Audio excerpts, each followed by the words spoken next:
This episode is brought to you by the Jordan Harbinger Show. Do you want a new podcast to look forward to each week? One that's got it all, entertainment, information, and stuffed with actionable content? Yeah, you do. Because who wouldn't want to listen in as Jordan dives into the minds of fascinating people, from athletes, authors, and scientists to mobsters and spies. Each week, Jordan uses his interviewing talents to bring you never-before-heard stories and insights to make life more understandable. He has one of the most highly rated self-development shows out there.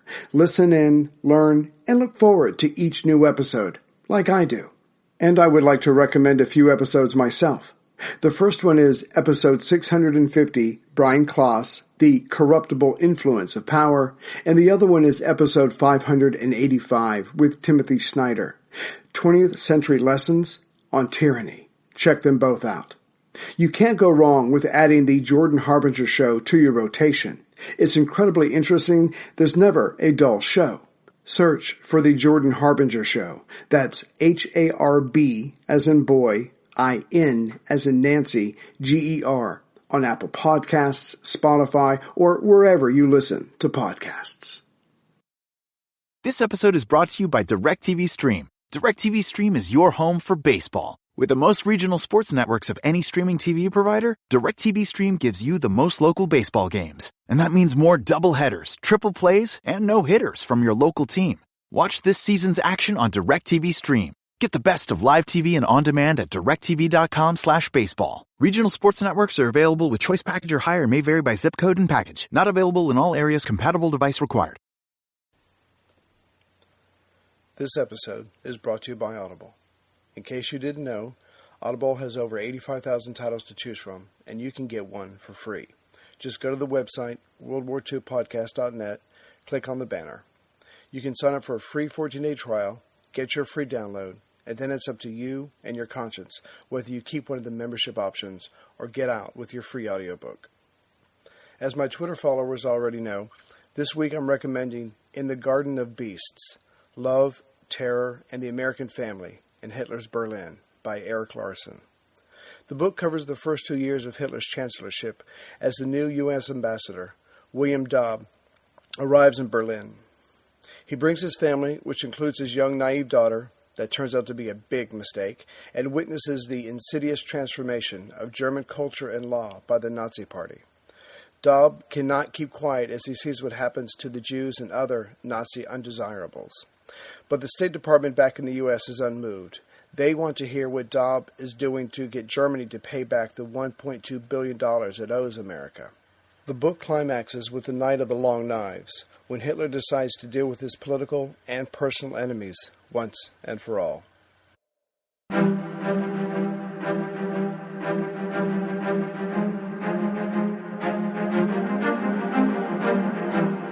Hello, and thank you for listening to A History of World War II, Episode 25, Dunkirk, Part 1.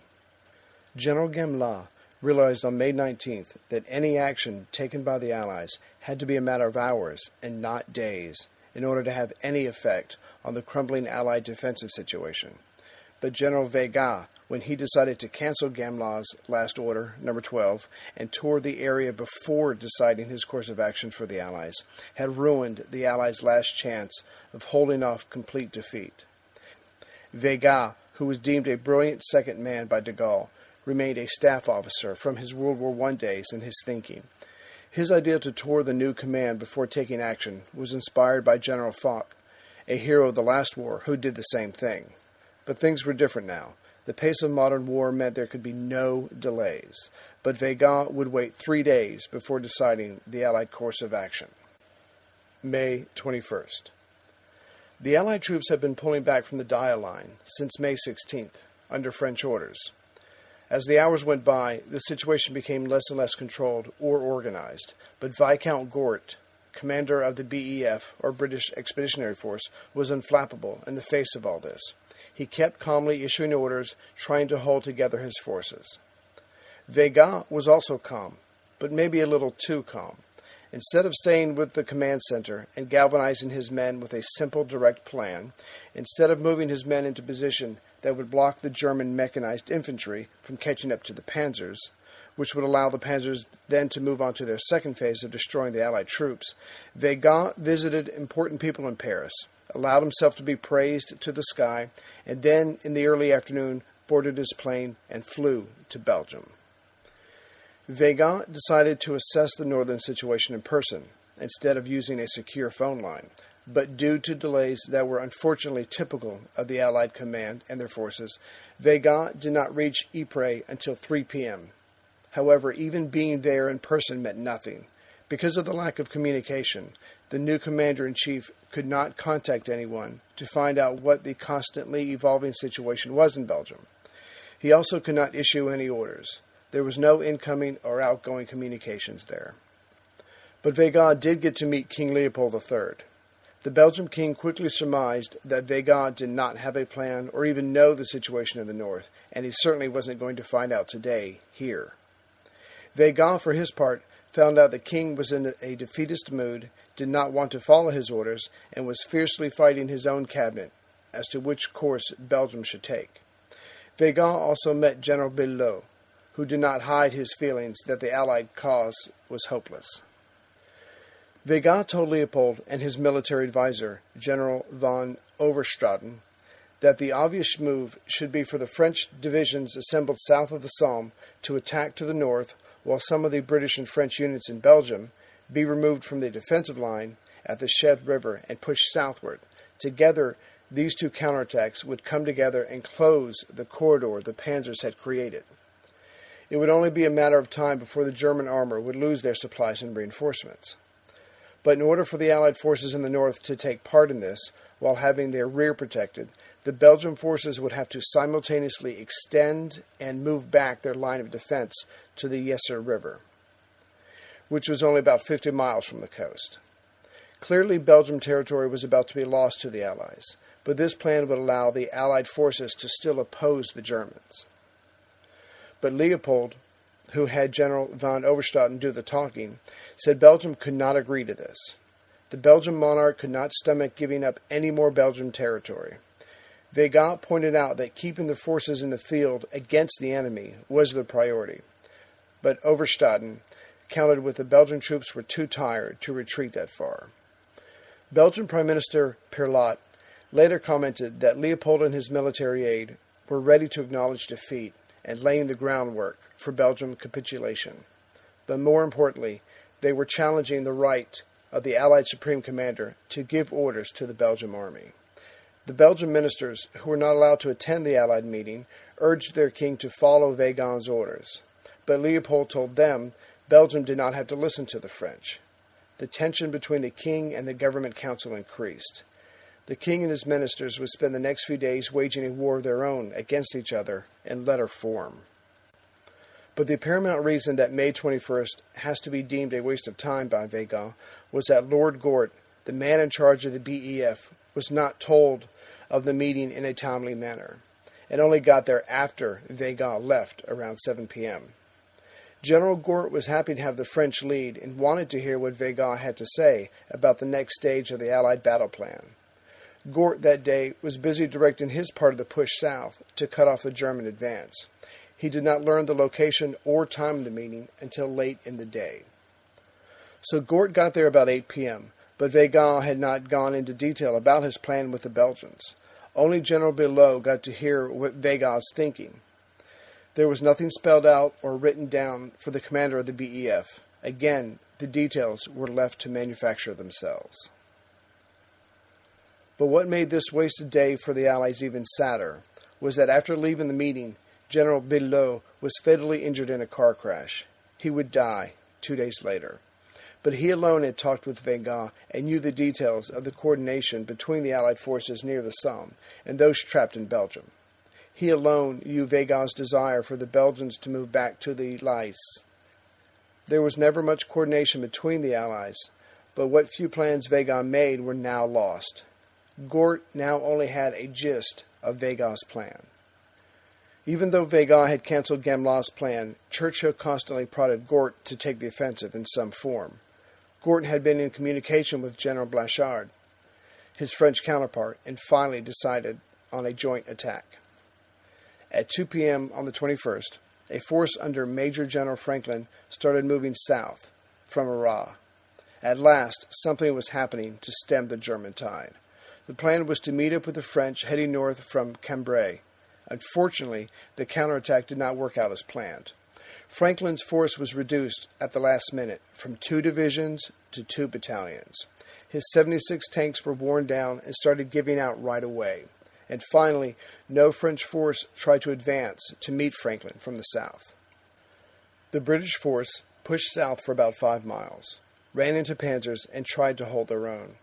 But when it became clear that no French forces were coming up to meet them, they advanced no further. Gort, to his credit, saw enough of the real situation to know that unless a miracle occurred, and soon, it was over for France. Britain would be next and have to think of themselves if they wanted to survive. He had already begun talks with London about pulling back the BEF, even the probability of a massive embarkation to try and make it back to Britain. Gort had been kept in the dark about what was happening to the French Ninth Army to his south, but by now he knew his men were surrounded on 3 sides, and that had to mean something. And he wanted to know what Weygand was going to do about it. General Gort did not suffer fools lightly, and he liked his staff to show initiative, and that turned out to be fortuitous. Gort's adjutant general saw the situation the same way Gort did and ordered the rear general headquarters to move from Boulogne to Dunkirk. The medical personnel, transport troops, and construction battalions were moved first. All during the day, the Germans were still exploiting the gap created along the Meuse River, constantly widening it further. In this they had help. The troops who had been invading the Netherlands were now free to help out on the immediate goal of rolling out the Allied line to the north, or on the German right, pushing them further from Paris. May 22nd. By May 22nd, the German panzers were ahead of the detailed German planning. This had been a problem since they had reached Abbeville on their way to the coast. At this point, they were free to head south and go for the Seine and then for Paris, or turn north and finish off the trapped Allied armies. But finally a decision was reached. At 8 a.m., the OKW flashed the code words Abmarsch Nord, march north. Army Group A's tanks and motorized infantry were advancing towards the badly shaken enemy. Guderian's 19th Corps of the 1st, 2nd, and 10th Panzer Divisions, that had been brilliant since they had crossed the Meuse, now had a new objective. They were going north along the coast, take the Channel ports, and stop the Allies from escaping. The 2nd Panzer would head for Boulogne, the 10th would make for Calais, and the 1st would head for Dunkirk. The last was the furthest away, but the most important. That morning, the 1st managed to cover 40 miles. Keep in mind that both sides only had World War I to compare this to. The First War was about gaining feet and yards. Here, where the miles were being gobbled up, was almost more than either side could wrap their minds around. General Blanchard, commander of the French First Army, which was going the way of the Ninth Army, was chosen by Weygand to replace the dying General Billot. But even this straightforward promotion should have not taken the 4 days that it did to be made official. The Allies needed to move fast on everything and every decision to try to keep up with the Germans. Sadly for the Allies, Blanchard was not of the same caliber as Billot, and he was just as physically and mentally worn out as Georges. During those 4 days, the Belgians did not receive a single order from Blanchard, and Gort was only told to retreat from the Dial, but nothing more. Unlike the Allies, the Germans had worked hard during the last 4 days and rushed motorized infantry and artillery to strengthen both sides of their narrow corridor that led to the coast. This narrow but long German-controlled passageway started west of Hunsaker's Second Army and ended just north of the Somme. Churchill flew over to Paris on May 22nd. He wanted to know what the immediate measures were going to be to salvage the worsening situation. He met with Renault and Weygand at Vincennes. Weygand supposed he was impressing the two leaders with his plan to attack the German corridor from the north and the south. Churchill, however, wanted to make sure that this action was taken, drew up a resume of a plan to reduce any possible confusion. He wired a copy to the War Cabinet in London and General Gort. The points of Churchill's resume were as follows.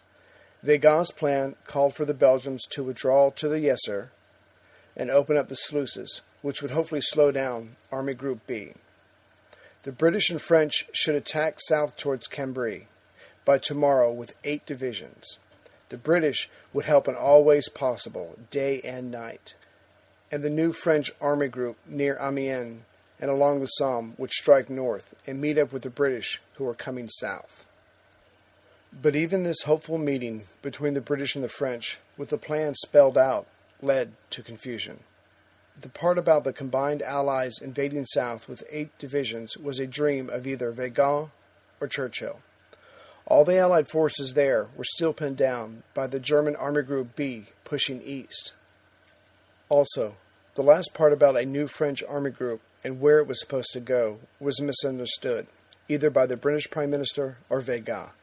Later that day, when Weygand issued his orders, he said nothing about pushing far enough north to join the British. He merely wanted his forces to move above the River Somme and take away the bridgeheads the Germans had made there. So Weygand's General Order No. 1 on May 22nd was at least 2 days behind reality. It ignored the fact that the Germans had already made it to the coast. It ignored the fact that most French units were incomplete, underarmed, or already in a necessary position and could not be moved. The order did not include a timetable to motivate the men, and finally, Weygand hinted he had no idea where the Germans were.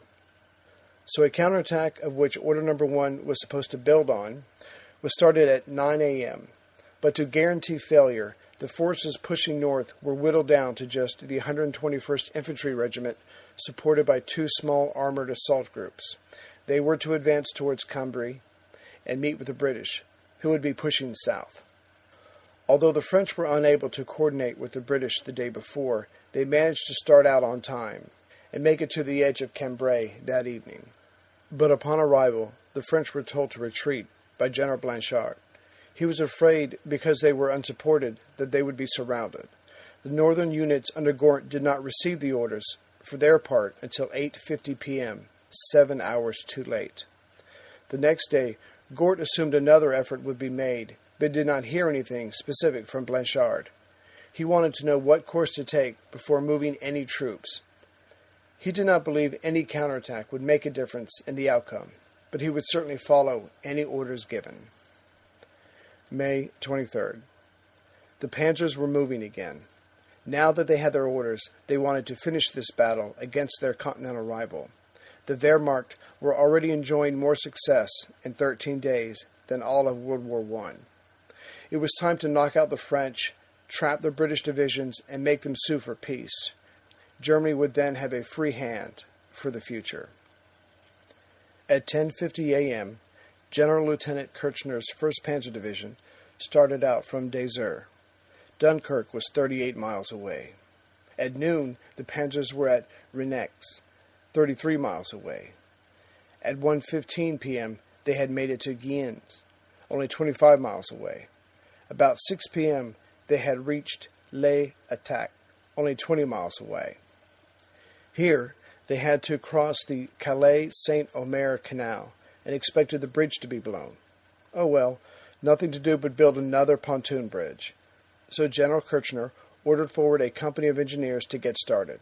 But it turned out they weren't needed. Someone forgot to blow the bridge before they retreated. The tanks rolled across. By 8 p.m., Kirchner's advance units had reached the Ah Canal at its mouth. They were 12 miles from Dunkirk. We should stop here and draw another mental map. Because Dunkirk is the British objective, we'll use this as a reference point.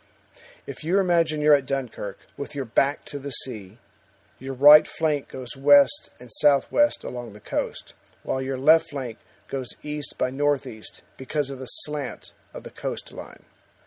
To the south along the coast, or what will become the British right, once they get to Dunkirk, is where the panzers are coming from. The Ah Canal, west of Dunkirk, is where the British were hoping to set up their right flank defensive line. They hoped to stop the Germans there, which would give them enough room to comfortably embark their men and get back across the channel. Unfortunately for the British, the German pace meant that the panzers got to the canal before enough British infantry could, so around midnight some panzers crossed the Aa and established a bridgehead at Saint-Pierre-Broc. By the morning of the 24th, 3 more bridgeheads were made, and one battle group made it to the outskirts of Berbourg, only 10 miles from Dunkirk. The Germans inside the tanks were elated. Never could they have hoped for such amazing success against the French. The Germans, with more brass on their uniforms, however, were getting worried. Panzer Group Commander General von Kleist was unable to make needed repairs as his tanks covered the hundreds of miles. By now, his tank units were down to only 50% strength. To the tank units themselves, this reduced strength was still enough to keep the Allies running before them. But the 4th Army Commander, General Colonel von Kluge, was worried about the exposed flanks of the panzers. To his thinking, the tanks were too far out ahead of the infantry. The British counterattacks on the German flanks had been small and repulsed, but they had the effect of scaring the German officers.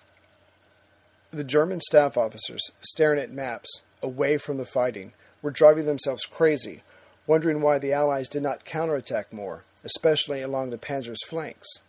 The only one not worried was General Guderian. He alone seems to have understood that the established tactics and view that war was a land acquisition game had changed. When on the offensive, literally during a drive, tanks did not need infantry support. Their job was to scare away opponents or take an objective. Let the motorized infantry that followed hold the position they took. The tanks were all about movement and keeping the enemy always falling back in hopes of keeping their defensive line straight, as outdated military doctrine dictated.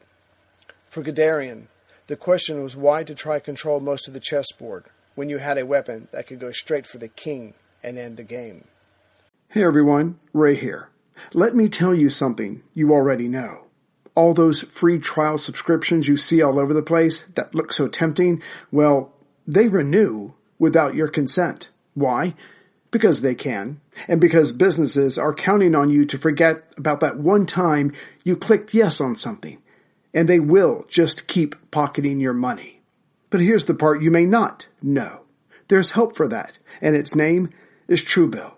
Truebill is the new app that helps you identify and stop paying for subscriptions you don't need, want, or simply forgot about. Because companies make subscriptions hard to cancel, Truebill combats that by making their process incredibly simple. Just link your accounts and Truebill will cancel your unwanted subscriptions in one tap. And on average, people save up to $720 a year with Truebill. Don't let the corporations continue to nickel and dime you to death. And with Truebill, your Truebill concierge is there when you need them to cancel an unwanted subscription, so you don't have to. And Truebill has made my life so much easier, finding subscriptions that I totally forgot about, which left me saying, I love Truebill. So join me and 2 other million users who have saved over $100 million. Or like Matthew B., who says, in a matter of seconds, I saved $666 for the year on my DirecTV bill, saved $120 for the year on my SiriusXM bill, saved $840 a year on car insurance. So please support the show and do something smart for yourself. Don't fall for subscription scams. Start canceling today at Truebill.com/World War II. Go right now. Truebill.com/World War II. It could save you thousands a year. Truebill.com/World War II. Shortly before 5 p.m., the advanced tanks were rolling towards Dunkirk, with no opposition to speak of. Literally, there was a smattering of infantry troops desperately waiting for reinforcements. The Allies needed a miracle. They got 2, actually. One in Hitler and one in Field Marshal Hermann Goering. As the tanks were within 10 miles of Dunkirk, the 4th Army Commander, General von Kluge, called General von Rundstedt at Army Group A headquarters. Kluge asked that the tanks stop so everyone else could catch up, and Rundstedt agreed. The panzers were ordered by Rundstedt to halt the next day, on the 24th, for a short rest, everyone assumed. Field Marshal Hermann Goering, commanding officer of the Luftwaffe, was just as stunned as everyone else, on both sides, at the penetration made by the panzers. but what he felt was not elation, but concern. He was vainglorious, and he wanted his Air Force to have its proper share of the coming victory. He decided to talk to Hitler and convince him to get the tanks to set back and let the Luftwaffe finish off the Allies. To any outsider, the question begged to be asked was, why would Hitler stop the tanks from finishing off what they had made possible? It was their victory, after all. But Göring knew his leader well. As the number 2 man in the Nazi Party, he had spent many hours over the years listening to Hitler pour out his heart about his desires for a greater Germany. Göring used his intimate knowledge of the brilliant but sometimes fickle Nazi warlord and began to manipulate him perfectly over the phone on the 23rd. He proposed to Hitler his brilliant idea that now was the time to let loose the Air Force. Göring promised to finish off the Allies much more cheaply than the Panzers could. Göring spoke to Hitler's inner thoughts when he told him he wanted his leader to save the Panzers for the big push on Paris. And lastly, Göring pleaded with his Führer to let the credit for the victory in the West go to the Luftwaffe, which was associated with the new Reich of National Socialism, and not the army generals and the Prussian aristocrats. Hitler had been obsessing about his precious tanks for the last couple of days and knew that the Flanders country the Panzers would have to go through was not good for tanks. Hitler wanted to agree with Göring, but knew he needed to keep the attack going on the ground. But how to do it? The maxim of never letting up an opponent that was beaten was well known by all military men. By the 23rd, the question for the Germans wasn't one of victory. That was already in the bag. There was no way Belgium and France could eject the German panzers and infantry from where they were. The question was how to achieve the final victory as quickly and cheaply as possible. There were future battles to be considered. For the Allies, the question was the exact opposite. Failure was already at hand. The question was how to manage losing the war in such a way as to save France's face and the British their fighting men for what was surely coming. The British position in the north was crumbling fast. The German 5th and 7th Panzers had been pushing Gort's 2 infantry divisions back on both sides of the town of Arras all day. But a small force managed to hold out inside the town itself, which was located 40 miles northeast of the River Somme. This resistance to the Germans meant that there were only 2 roads that led out of the town still open to the British, and by 7 p.m., Gort ordered the men within the town limits to withdraw to the east and the northeast. Dunkirk was their only hope. May 24th. Hitler talked with von Rundstedt that morning, and the Army Group A commander had the answer Hitler was looking for. Rundstedt suggested letting the tanks rest and be repaired. They already formed a line west of the Allied forces at the Aa Canal. Why not take advantage of that? Let Army Group B keep pushing the Allies towards the coast and the Panzers. They would be bottled up and out in the open for the bombers and the fighters. This solution met all of the criteria for Hitler. I don't know how to say shooting fish in a barrel in German, but that was the idea. Hitler liked it and added it would be doing the Air Force a favor. So at 12:41 p.m., new orders went out. It had Rundstedt's and Hitler's name attached to it, and Hitler, who was determined to save his panzers, made sure this order, unlike yesterday's order to halt, was specific. The tanks were not to go beyond a line created by the cities of Gravelines, Saint-Omer, and Bethune. To the east, Hitler wanted Army Group B to push the Allies out of Belgium and into the northeast corner of France. Braulich and Halder, who Hitler had done an end run around with Rundstedt, tried to change Hitler's mind, but ran into a brick wall. They tried to remind Hitler that the Manstein Plan called for Army Group A to be the hammer and Army Group B to be the anvil, but Hitler's order halted the hammer in midair. Weygand, for his part, was spitting mad when he found out the British had retreated from Arras, as if they should be able to do something the French army couldn't. But because of the British withdrawal, the French army to the British left now stuck out more. If there was an Allied offensive here, it would be more dangerous for the French.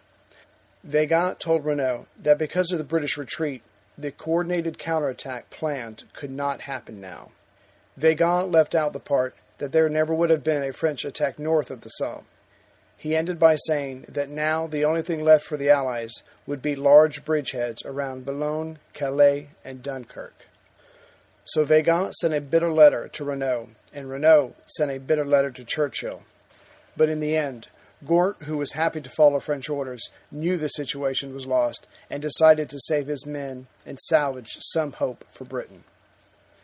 But Weygand was not finished. With one eye on posterity, he continued to talk about more plans for some sort of coordinated attack on the Germans. So the Germans had a corridor that was always widening and ended along the Somme.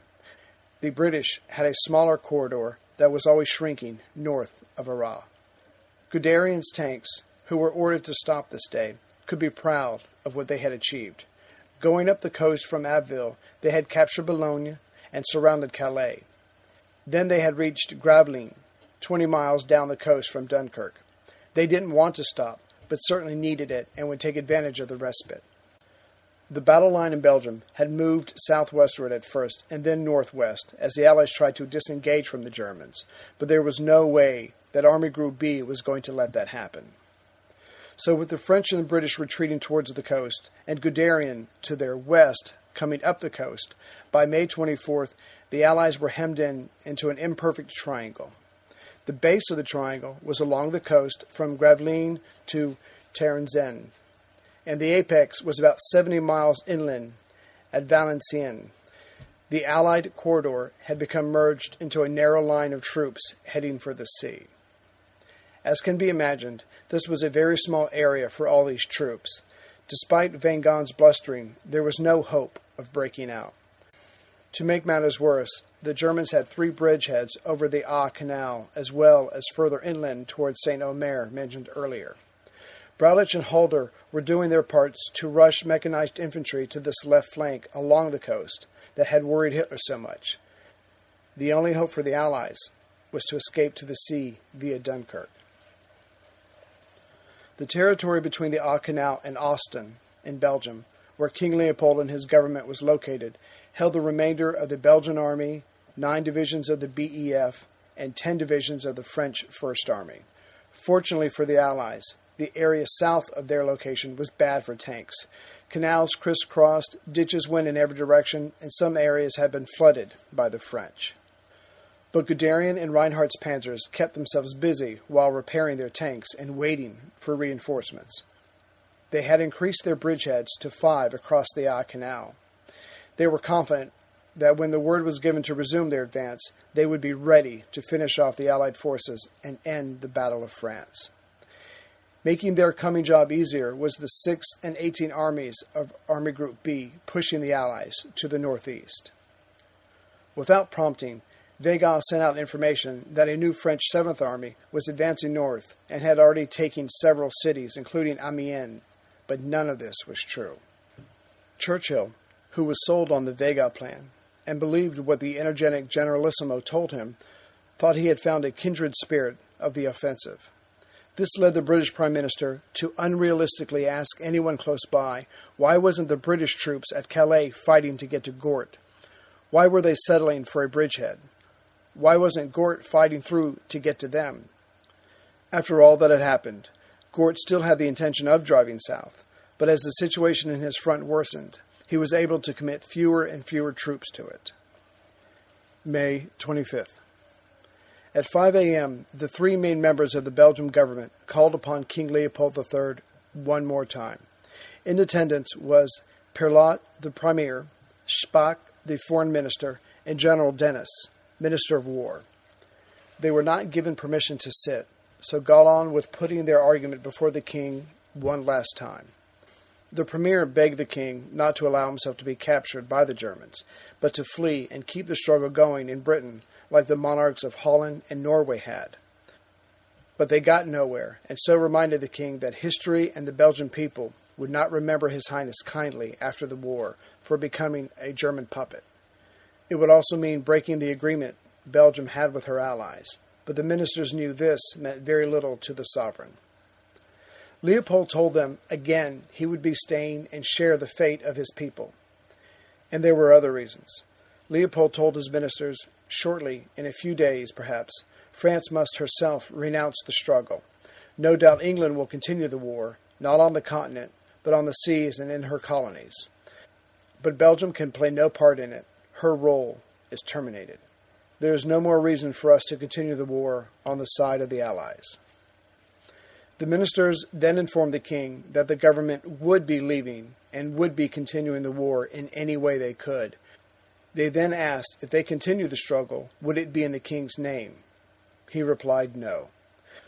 So the ministers told Leopold that the government would have to disassociate itself publicly from him. The king told them to do what they had to do. They shook the king's coolly offered hand and went to Dunkirk and then to Britain. General Gort of the BEF and General Blanchard, now commander of the French First Army, agreed that they would still try to do their part to go on the offensive. They didn't have much faith in it, but they would follow their vague orders from Weygand. But they also agreed that the main thrust had to come from the south. After all, Weygand was talking about some impressive numbers that could move north to help them. Unfortunately, Weygand was exaggerating or was misled. He was either passing on unbelievably good news or hoping to buck up the Allied spirit by reporting false numbers. But miscommunication and or saving face still dominated the French High Command.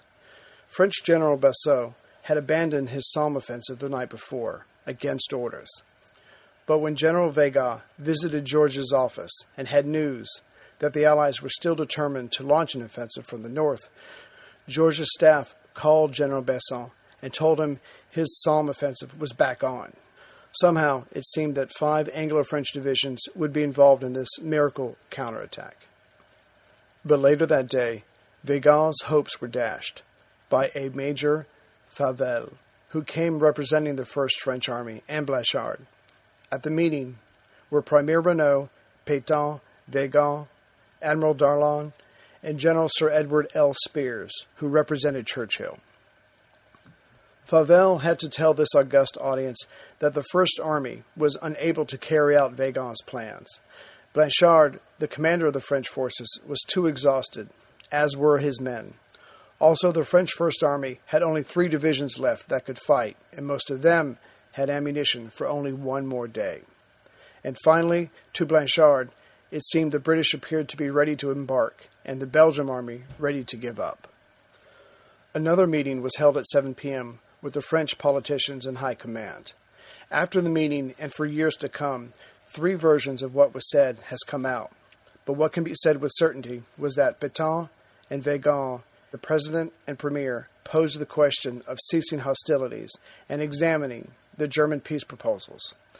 Also, Renaud agreed to put these questions to the British the next day. It must be said here that Pétain mentioned several times that it would be better for a military man to talk to the Germans and represent France. He felt a man in uniform could get a better deal from Germany.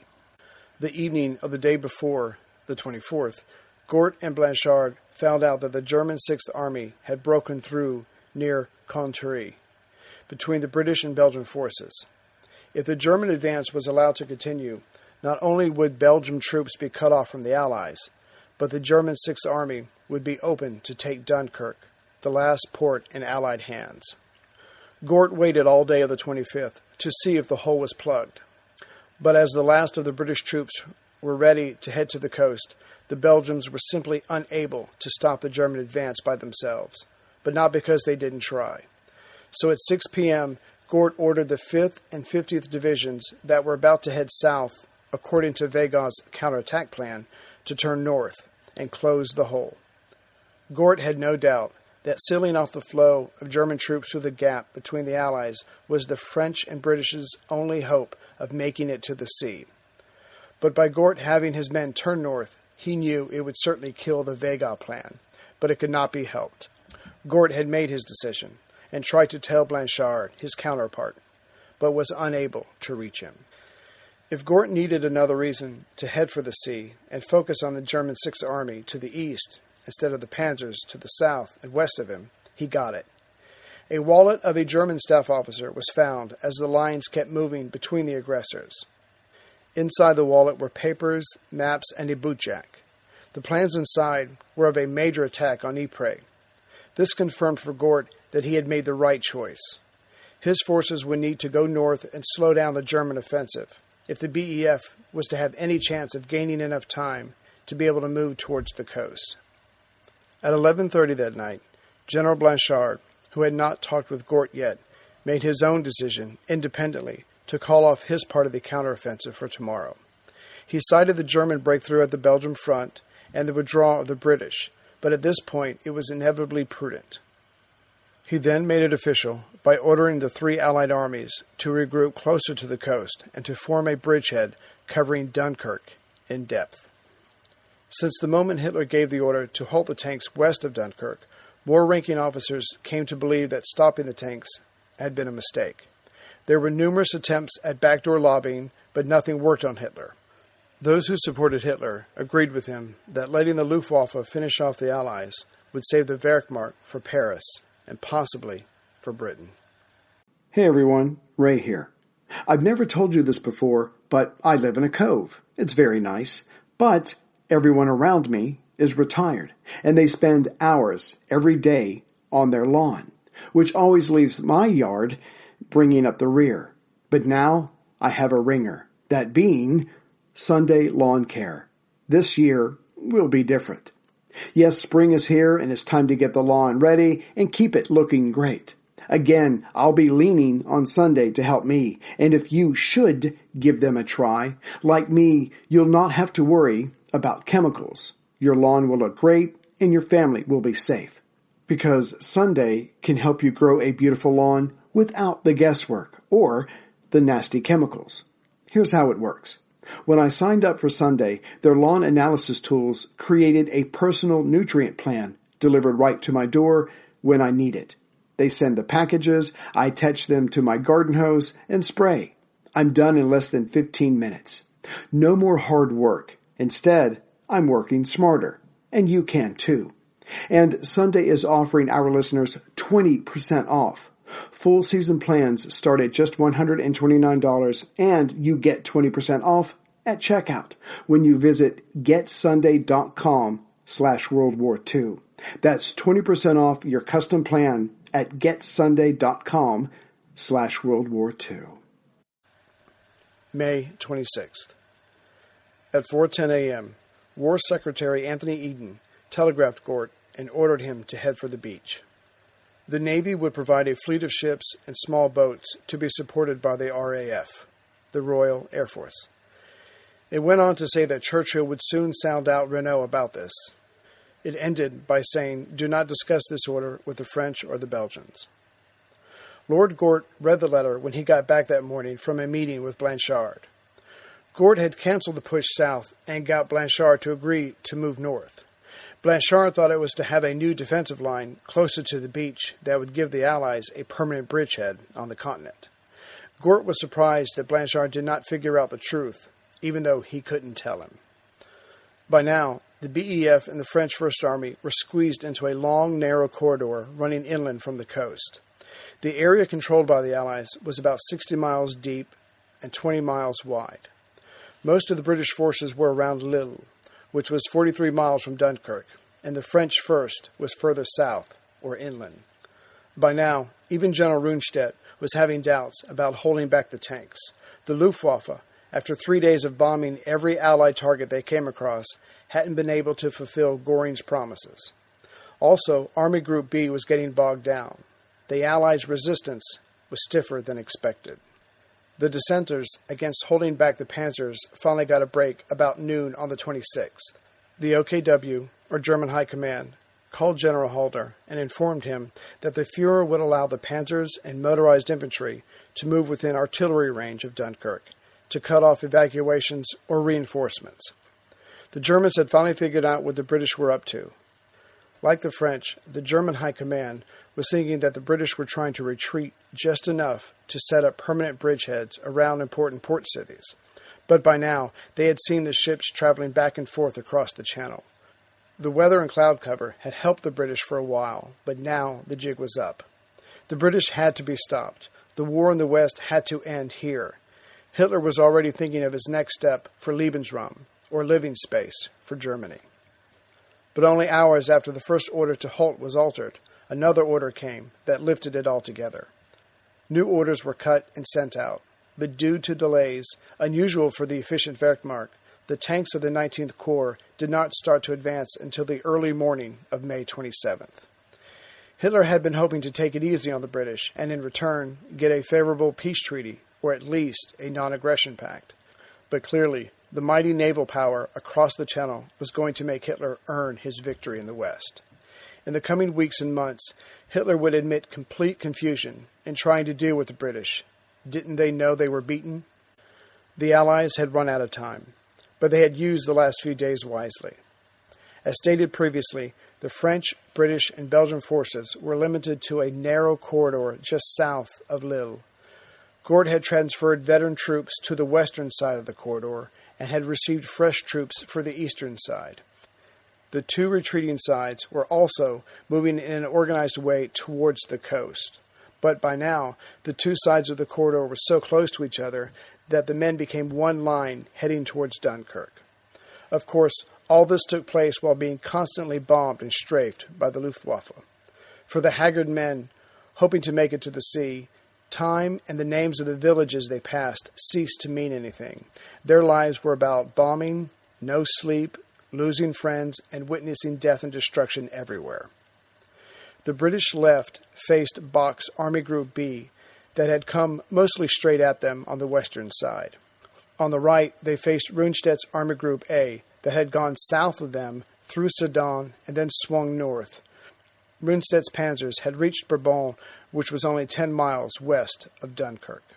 Premier Renault had flown to London that morning of the 26th to talk to Churchill and his cabinet. But while Renault was away, men schemed in Paris. They wanted to organize and pressure Renault into seeing things their way. Weygand was in the lead. That morning, he summoned Baudouin to Vincennes for a talk, which began about 10:30 a.m.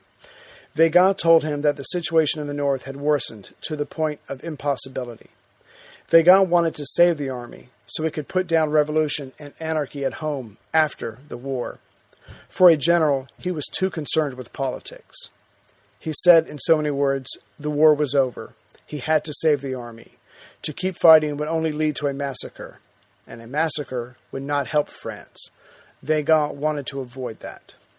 So Weygand, Pétain, Chantem, a radical party leader, and Baudouin agreed they needed to end the war to save France. They also agreed that a military man would be needed to lead this negotiation with the Germans, or the French public would not go along. During the afternoon, the Belgian command sent a telegram to Weygand that they would be finished soon. There was no reply. Weygand heard from Blanchard that his plan was now to move back towards Dunkirk and create a defense in depth, anything to slow the Germans down and save his men. Weygand agreed, but still spent the next few days complaining about the British pullback. It was a case of sheer politics, but Weygand knew what would be coming after the war and wanted to cover himself as best as he could. Premier Renault returned to Paris and told his cabinet that Churchill informed him that the BEF would be attempting to evacuate from Dunkirk. In response, Weygand asked Admiral Darlan if it was possible to evacuate a large amount of men from the port city. Darlan told Weygand it was impossible. 3 minutes before 7 that evening of the 26th, right before Hitler released his panzers to finish off the trapped Allies, the British Admiralty gave the go-ahead for Operation Dynamo, the code name for the Dunkirk evacuation. Besides the military situation, this decision was in response to something that Renault had told Churchill while he was at Whitehall that day. Premier Renault, the head of the French government, told the British Prime Minister that Pétain would push for a ceasefire if a large part of France was overrun. It seems the French might beat the British to the punch, and leaving the other withholding the bag. The panzers that evening were topping off their gas tanks and taking on all the ammo they could carry. They would head out early in the morning to finish what had started on May 10th, only 16 days ago. But Lord Gort had a surprise for them. He had deployed 3 infantry divisions with heavy artillery on his right flank. The panzers would not get very far without paying a heavy price. Gort didn't have to hold out forever, although it probably seemed like that to him. Ignoring the prediction that only 45,000 or so men would be saved and the vast majority left behind would become prisoners of Nazi Germany, Gort focused on what he knew. The evacuation had begun. But what he couldn't know was that before it was all over, an armada of 850 vessels of all types, cruisers, destroyers, small sailboats, and Dutch scoots under the control of civilian volunteers, would sail for Dunkirk. By now, the word desperate did not even begin to describe the situation the Belgian forces were in. Their line was now from Bruges to Ypres, which ran parallel to the coast, and was about 30 miles inland. Then the part of the defensive line held by the BEF in French went inland just short of Cambrai. Then it looped back around towards the coast until it reached Gravelines, which was about 15 miles west of Dunkirk. Gravelines was just on the eastern side of the Aix Canal, where the British had established a defensive line. This was all the territory the Allies held north of the River Somme. To make matters worse for the Belgians, and it's hard to imagine it getting worse, they had simply overwhelming German pressure put on them as General Kirchner's 18th Army, that was in Holland, came to push beside General Reichenau's 6th Army. Added to this, the Belgians were running out of food and ammunition and had no air cover, Belgian or Allied. The French and British had not yet told the Belgians their plans about evacuating. That morning, Gort realized the Belgians were not pulling back towards the Yser, and frankly, covering his retreat. He asked London to put pressure on them to do so. They, in return, asked him to counterattack to help them. He said he could not. Their reply was that they couldn't help him either. At 9 p.m., 2 hours after Operation Dynamo had commenced, the first British ship, Mona's Isle, headed for Dunkirk. It was able to take aboard 1,400 British troops, but it quickly came under German artillery and left the coast with 23 killed and 60 wounded. Gort wired Anthony Eden that day, "I must not conceal from you that a great part of the BEF and its equipment will inevitably be lost even in the best circumstances." This was in response to Gort having heard what the Navy was allocating for getting his men to safety, and he knew it wasn't enough. He sent a representative to tell the chiefs of staff to send everything possible, military and civilian. The calling in of public and private boats had been going on since May 14th by the BBC. But at the time, the Admiralty and all its varied offices were looking for wooden craft for dealing with Germany's magnetic mines. But that quickly became a secondary threat to what was happening on the continent. Churchill, the most offensive thinker among the Allies, knew or was prudent enough to plan for everything he could think of. The War Office and Ministry of Shipping were quietly talking amongst themselves about a possible evacuation, but it was Churchill that wanted plans drawn up. But from the 20th to the 26th, every time Vice Admiral Bertram Ramsay, who was put in charge of the evacuation planning, had a meeting with his small but efficient staff, the news only grew worse about the situation for the Allies. This would demand that the minutes from the previous meeting had to be thrown out. They would figure out the amount of craft needed at one meeting, only to realize the numbers they had just put together were woefully inadequate. By the third meeting, Ramsay, an extremely practical man, gave up on figures of ships and which French cities would be used for the evacuation. He told everyone above and below him to gather everything that could make it to sea, top off their fuel, get supplies from one of the designated ports along the British southern coast, and head for Dunkirk, or thereabouts. As for the Royal Navy, it didn't take them long either to realize the ships designated up to this point weren't enough. So everything that was seaworthy was checked, and if it passed inspection, was loaded with fuel and supplies.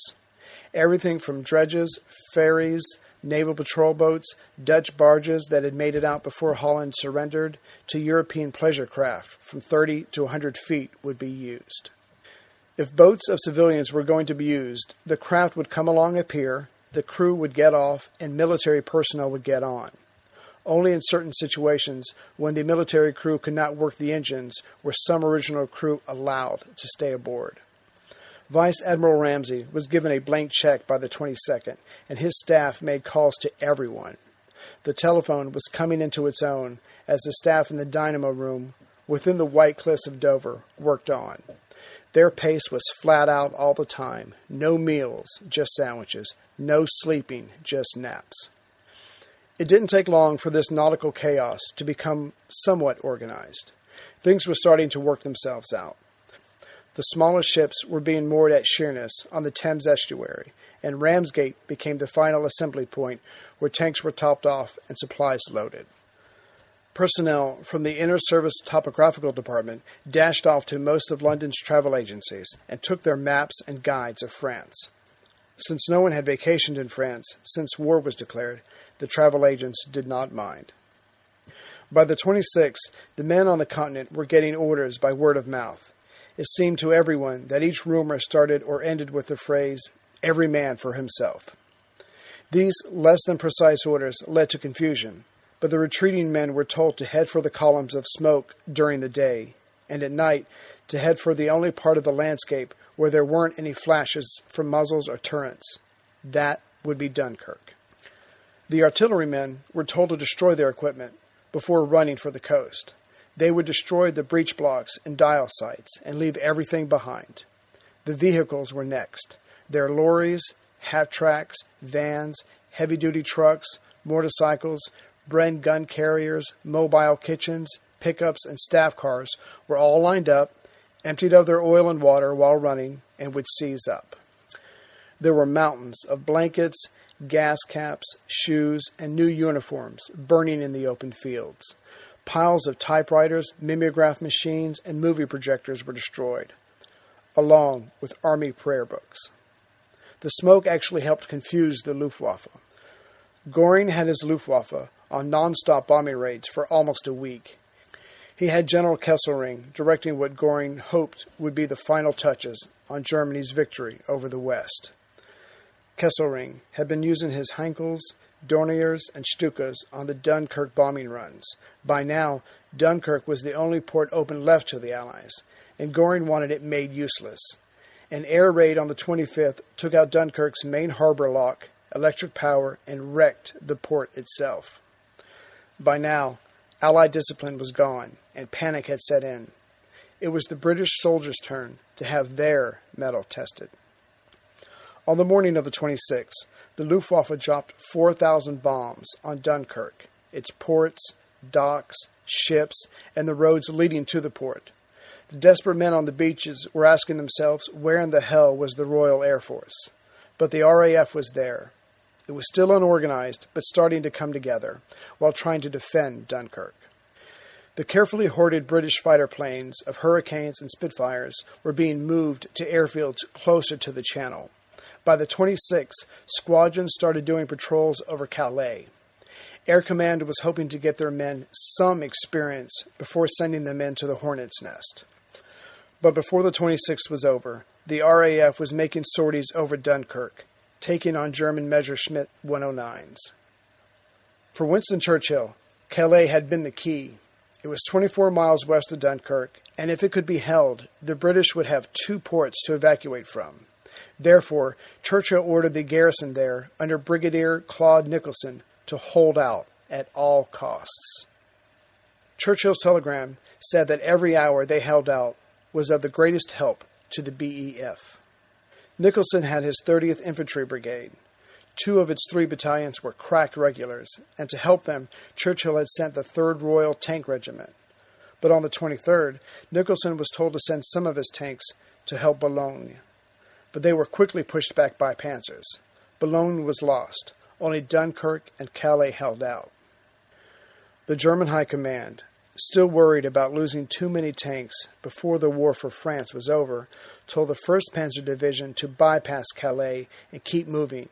They were to head for Dunkirk. The 10th Panzer could deal with the stubborn Calais, and they did, with help from the Luftwaffe. Calais fell on the 26th. Only Dunkirk remained. Next time, the Allies will have to deal with the capitulation of King Leopold on May 28th, which would allow the Germans to rush past the tired Belgian forces. While the British are trying to save as many of their men as possible, their territory will become nothing more than a stretch of beach less than 30 miles long.